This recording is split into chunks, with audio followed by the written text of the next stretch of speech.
India charges a lot. Brazil charges a lot. If they want to charge us, that's fine, but we're going to charge them the same thing.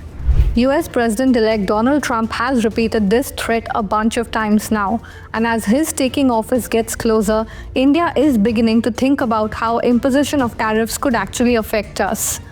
As per reports, the Indian government is already conducting a sector-wise analysis of a possible hike in US tariffs. Various ministries and government departments are examining trade scenarios and possible remedies if these reciprocal tariffs are implemented. To address Trump's concerns, India may look to reduce import duties on certain products from the US.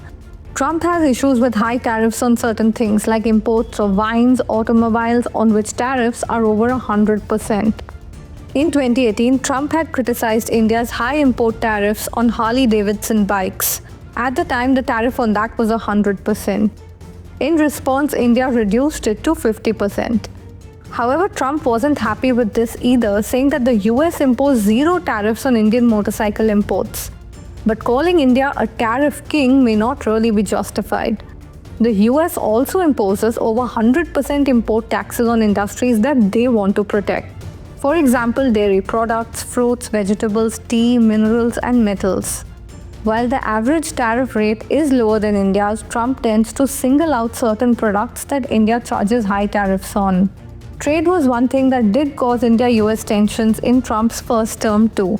However, the overall relationship with the United States at the time was better than normal. In 2023-24, US was India's largest trading partner and largest export destination. But while Trump is in a huff and puff mode and is threatening to tax us if we tax them, Trump's entire narrative on reciprocal taxation may just end up playing to India's advantage. For one, his ire seems to be directed more towards China, and players like India and Brazil just keep finding a special mention. The last time US and China engaged in tariff battles during Trump's first term, India's currency had tumbled.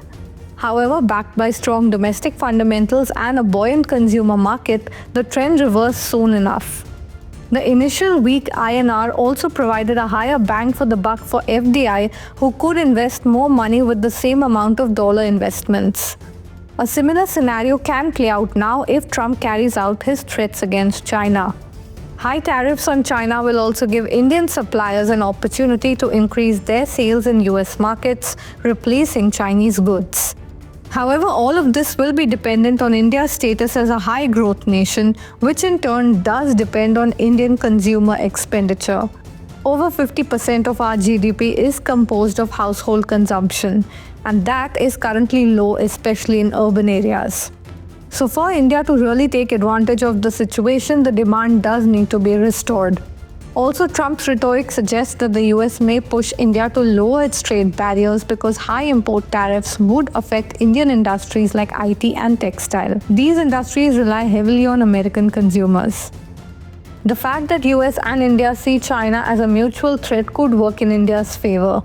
A strong US-India partnership in defense and geopolitics may offset some trade-related tensions. However, India must be prepared to negotiate hard to safeguard its economic interests by leveraging its strategic importance to the US. Indian officials seem to have already started prepping for the same. Hope you liked this video. For more such content, keep watching Mint.